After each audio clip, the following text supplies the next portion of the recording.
In just a moment, X-1. But first, your home will be filled with the voices of top entertainers and fascinating experts in the homemaking field tomorrow when Virginia Graham and Mike Wallace bring you another broadcast of NBC's Weekday. Among the special guests is Rita Gam, Hollywood star and one of Grace Kelly's prospective bridesmaids. And Rita will be joined by a singer whose unique style is well known to his many fans, Johnny Ray. Then from Britain, it's actor Trevor Howard. Meet them all tomorrow when NBC's Weekday brings you another day of fact and fun on this station. Now stay tuned for X-1 on NBC. Countdown for blast-off. X-5, 4, 3, 2, X-1, fire.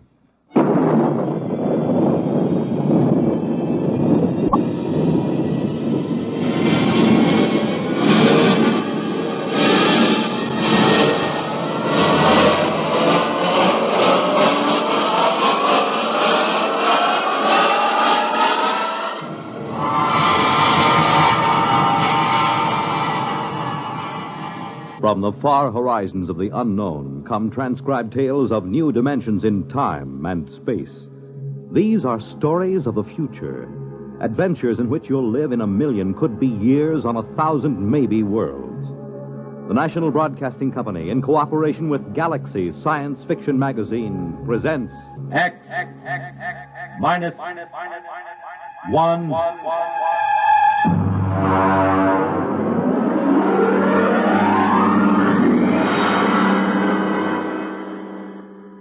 Tonight, a story by Frederik Pohl. Tunnel Under the World.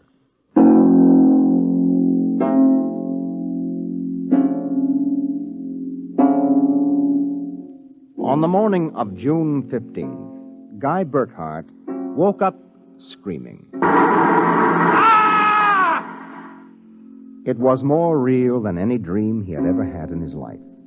He could still hear and feel that sharp, metal-ripping explosion, that searing wave of heat. He sat up. Mary! Where are you? Guy, what's wrong? You're trembling. Where were you? In the kitchen cooking breakfast. What is it? I don't know, a dream, I guess. An explosion. Did you say an explosion? Yes. But that's the dream I had. What? I dreamed there was a big explosion, and then something sort of hit me on the head. Holy smokes me.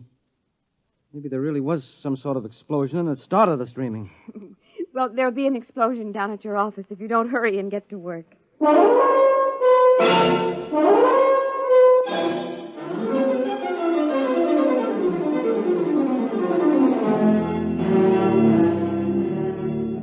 Coming in on the bus, Burkhart watched to see if there was any evidence of an explosion.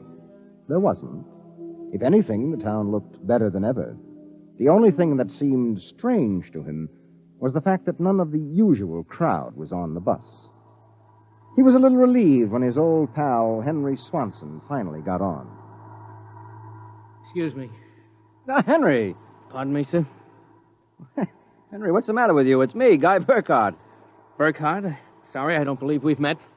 What? Henry, for Pete's sake, it's me. If you'll excuse me, this is my stop. Well, I'll be... How do you like that?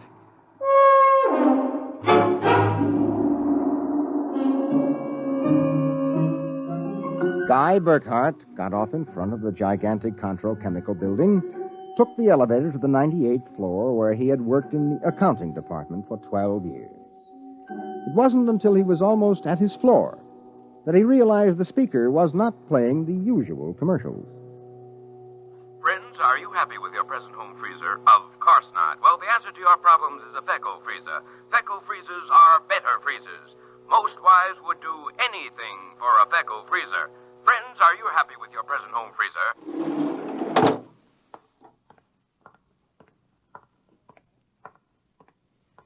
Morning, Miss Horn. Good morning, Miss Burkhart. Well, new hairdo, I see, huh? Why, yes. Do you like it? That makes a lot of difference in your appearance. Mr. Barth in? No, sir. He had an appointment with Mr. Dorchin of the Human Research Institute. Today? But today's the 15th of June. He has to sign the quarterly statement. He said he wouldn't be in. Huh, that's mighty peculiar. Yes, sir. Oh, by the way, Miss Horn, what the devil is a feckle freezer? A feckle freezer? There's some new copy on the elevator commercial. Dorch must have landed another account. Feckle freezers. I really don't know, Mr. Burkhardt. It's a funny day. Can't quite put my finger on it, but there's something strange going on.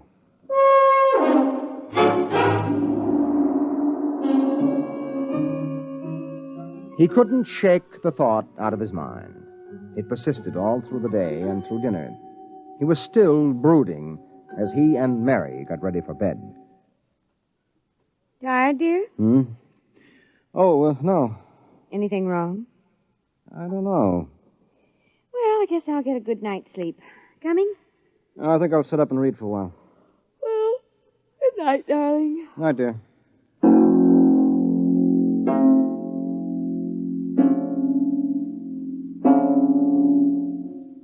At exactly midnight, Guy Burkhardt lapsed into a sudden, deep sleep. And the following morning, he woke up, screaming.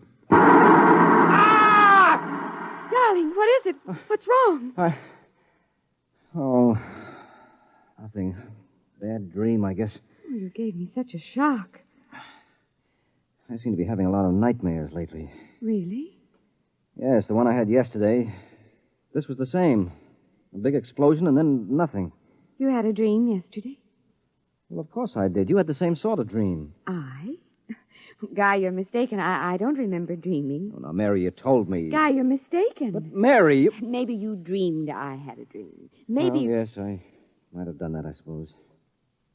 Everything did seem sort of strange yesterday. Oh, that's probably it. You better get dressed, dear. Today's the 15th. That's when the quarterly statement... 15th? Yes. Well, it must have been a dream, because yesterday was the 15th.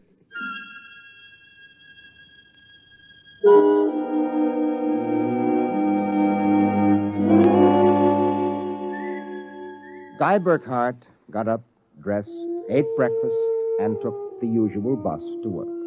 Once again, everything seemed even brighter and newer than usual. And once again, he was puzzled when he noticed none of the old crowd on the bus.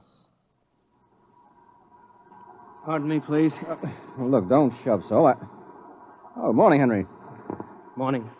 For God's sake, don't talk to me. What is it? You being followed or something? Don't you know? I was sure you remembered. Remembered what? I can't talk. This is my stuff. Will you excuse me, please? Well, Henry, for Pete's sake.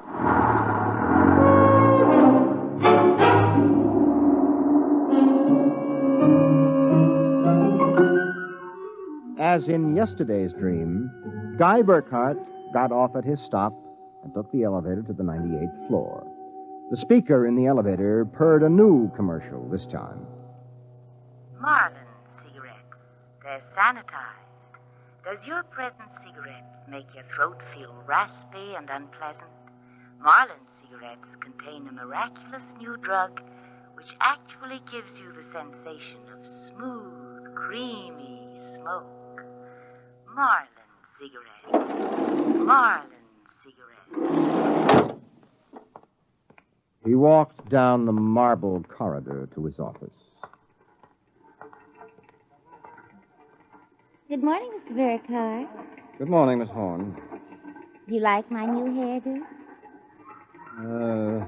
Yes. Is Mr. Barth in? No, sir. He had an Appointment with Mr. Dorchin at the Research Institute. I know.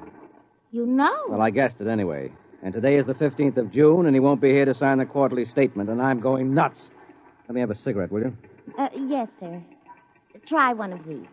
They're Marlins. I never heard of Marlins before today. What are we, a bunch of guinea pigs? Something wrong, Mr. Burkhardt? Wrong? Perish the thought, Miss Horn. Perish the thought.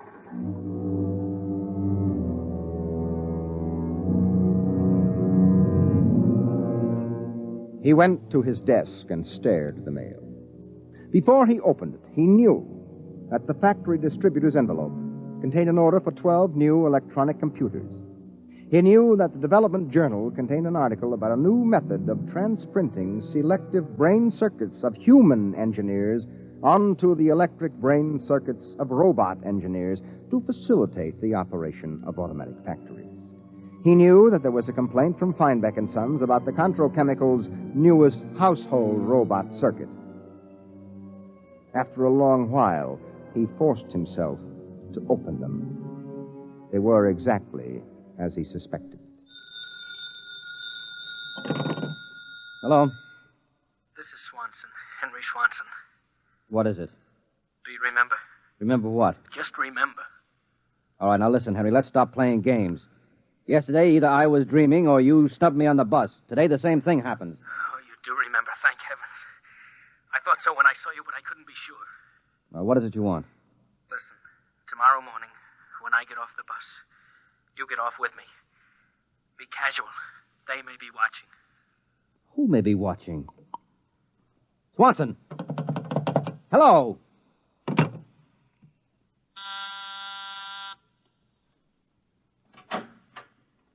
You buzzed, Mr. Burkhardt? Yes, I'm still out of cigarettes. Would you buy me a pack of Kelvins? Wouldn't you rather have Marlins? I smoke Kelvins. But, Mr. Burkhardt, Marlins have that soft, creamy smoke that's so soothing to your throat. Oh. You really believe that stuff? Well, it's true. I wouldn't say this, Mr. Burkhardt, except that, well, I've gotten to know you pretty well, and I've grown to admire you so much. I see. Would you mind, Mr. Burkhardt, if I told you that for months now I've wanted to, well, just comfort you? I know how troubled you've been. Well, you've never mentioned your feelings before, Miss Horn. April. My first name's April. Well, that's a pretty name. You see, I do have your welfare at heart. That's why when I see you smoking Kelvins and I know Marlins are so much better, won't you let me buy some of them for you, huh? Well, I suppose so. Why not? Here, bring me a carton. Oh, thank you, Mr. Burkhardt. Guy? I think you ought to go. I'll be back.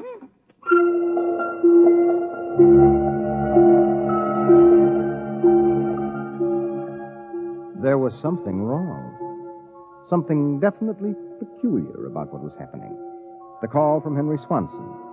The strange behavior of his secretary, Miss Horn. These new products, the dream.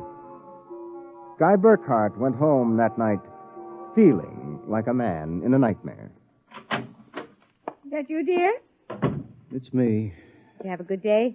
Fair. Oh, before you sit down, will you go down in the cellar and put in a new fuse? The switch in the hall closet blew out. I shut it off. Okay. Supper will be ready in a minute, so don't start fooling around with that old boat hull you've been building. I won't.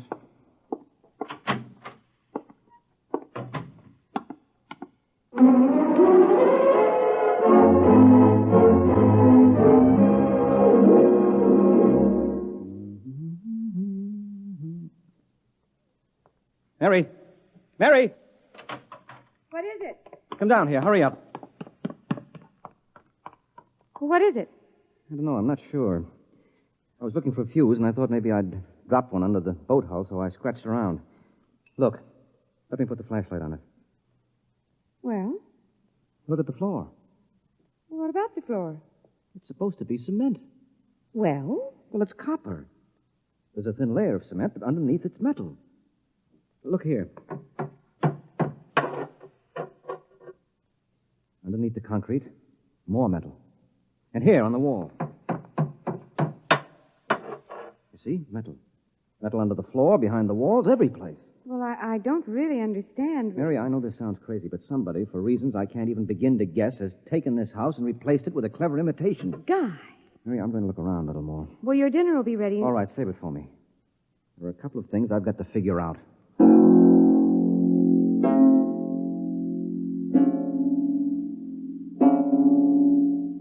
The following morning, Guy Burkhardt woke up screaming.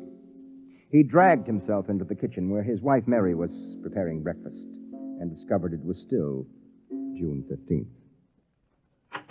Mary, where's the morning paper? Where is it? It's outside the door, I guess. Uh-huh.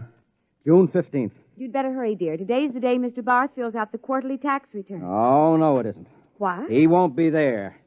He'll be at a meeting with that crackpot Dorchin at the Human Research Institute. Mr. Dorchin? He'll be there. And Miss Horn will have a new hairdo, and the elevator will be selling some new product, and Swanson... What about Swanson? Swanson, he said... I wonder if it's going to be the same today, or whether... Guy, what in the world are you talking about? Huh? Nothing. Never mind. Where's my coat? You haven't had any breakfast I don't want to miss my bus. I'll see you tonight. Guy Burkhart got on his bus. There were the same unfamiliar faces, the same unusually new-looking buildings, the same unusually bright sunshine. And on the customary corner, Henry Swanson, pale and furtive, climbed aboard. Excuse me, sir. It's quite all right? Do you remember the phone call? Yes. Oh, thank heaven. Get off at the next corner and follow me. Where are you going? There's an excavation for a building about a block down. Make sure you aren't followed. I'll go first.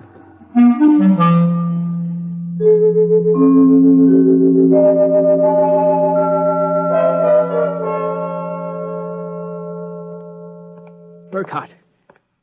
Here, behind the fence. All right now, Henry, what's this all about? I'm not sure. At first I thought perhaps they were Russians.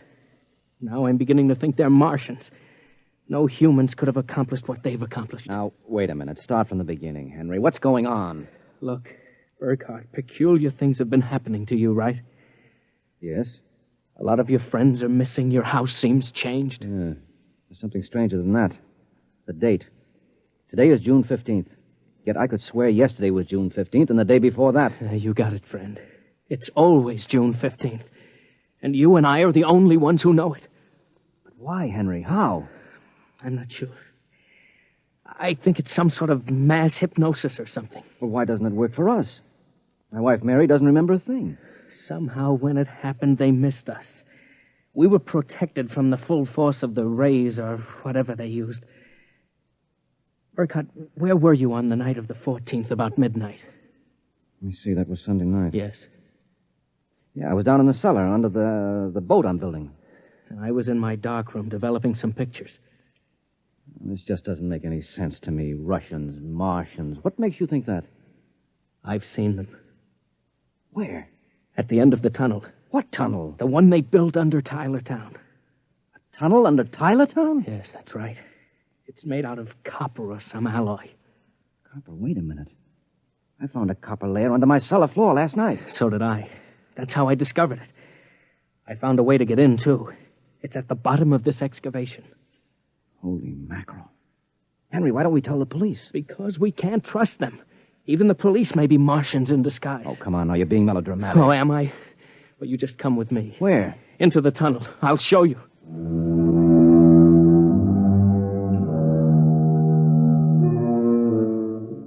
Henry Swanson led Guy Burkhart to a small hole in the side of the excavation. There he removed a cut-out piece of metallic substance, and they crawled into a dimly lighted tunnel.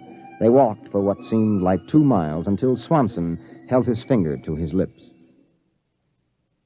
We've got to be quiet now. Henry, this is fantastic.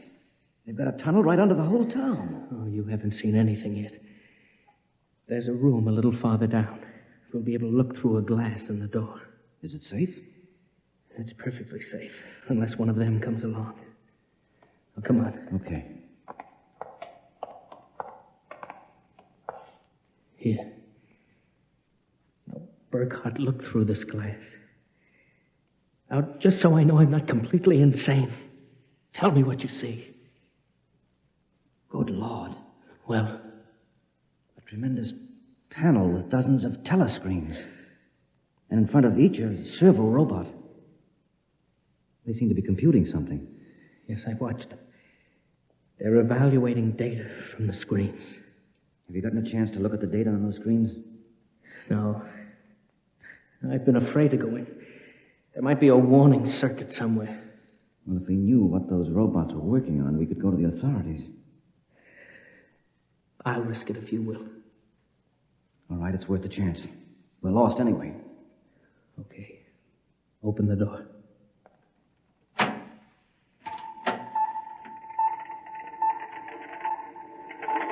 So far, so good. Come on. Let's take a look at that data. But don't interfere with the robots. Don't worry. Here, let's look at this screen. Listen to this. Tests in the 47K12 group with Marlin cigarettes pulled 80% using the soft feminine approach. Indications are that an extension of this approach would influence at least 70% nationwide. The direct elevator pitch pulled only 10%. This should be abandoned and a new series of high persuasion personal elements introduced. Henry, do you know what this means? I haven't the faintest idea.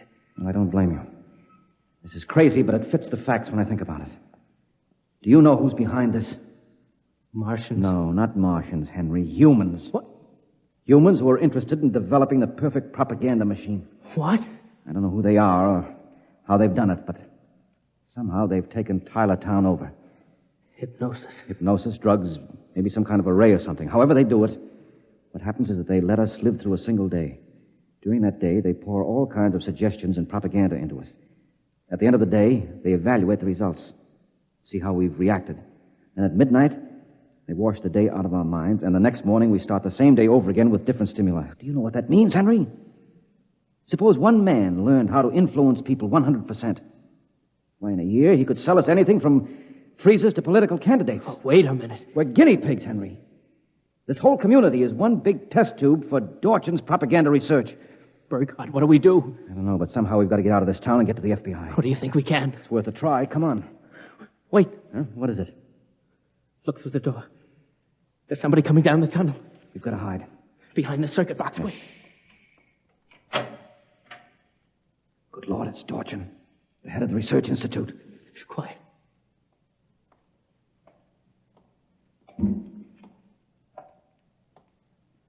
All right, Burkhardt, come out. We know you're in this room. Miss Horn has informed us that you remember. I must warn you that it's useless to buck us. Come out peacefully. Let our maintenance crew adjust you properly so you don't remember from one experiment to the next. It will be quite painless. If you don't come out peacefully, we'll have to get you. Henry, take this wrench. When I give the word, jump him. But he may be armed. Well, we've got nothing to lose. Very well. I'm coming after you. Now! Burkhardt, I've killed him. Now, wait. Get his coat unbuttoned. Maybe his heart is still beating. Henry! What is it? What's wrong? Look underneath his coat. Heaven help us. It's a robot. A humanoid robot designed to look like Dorchin. Come on, let's get out of here. Wait. What's that? It's a loudspeaker. I told you it was useless, gentlemen. Who are you? Mr. Dorchin, naturally. The real Mr. Dorchin. What are you trying to do to us? Merely trying to prevent you from damaging my experiment, gentlemen. You can't get away with this, Dorchin. Sooner or later, somebody, the FBI or somebody, is going to get wind of this madness. Really, Burkhardt, you're quite naive. Now, why not be reasonable and let the maintenance crews adjust you? And if I refuse, I suppose you'll kill me. That would be quite impossible. Oh? You see, Burkhardt, you're already dead. Dead? You're shocked. It's quite true. You and everyone else in this town were killed by a premature atomic blast at the Condro chemical plant. The blast occurred at 7 a.m. on June 15th. That is the last thing imprinted on your minds. That is why you wake up screaming each morning. No, it isn't true. But it is. What I and my associates did was take the brain circuits from your dead bodies. We stored them in electrochemical batteries till we had a chance to rebuild the cities and begin our tests. Do you think I believe a fantastic tale like that? I imagine you find it incredible. Of course, we didn't rebuild everything exactly. After all, it only has to last for a single day, June 15th. At midnight, we turn off the power and wash out the memory of the day. You and your friend Swanson, unfortunately, have defective circuits. You remember. Burkhardt, it's no use. We're trapped. Give up. No, not me. What can we do? We can make a run for it down the tunnel. Come on. It's useless, Burkhardt. Keep going. It's useless, useless, useless.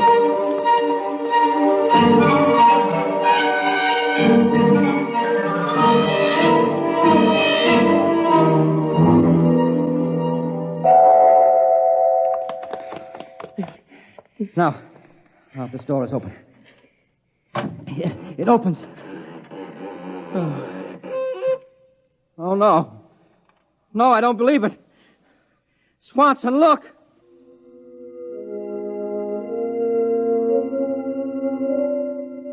They were standing on a ledge of smooth, finished metal.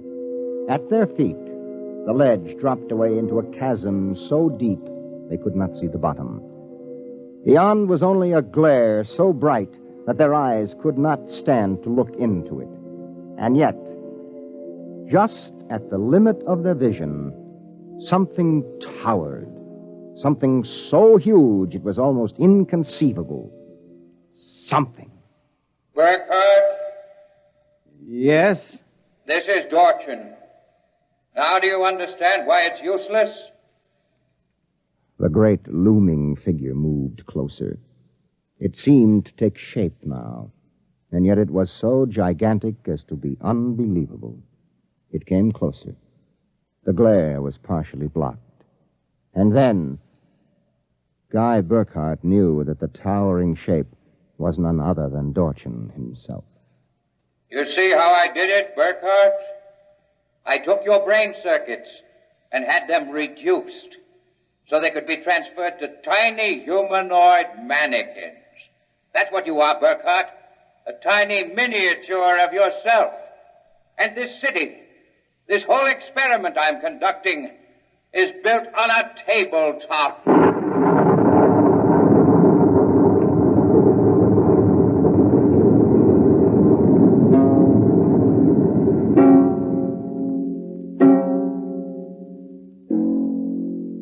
It was the morning of June 15th, and Guy Burkhardt woke up out of a dream screaming.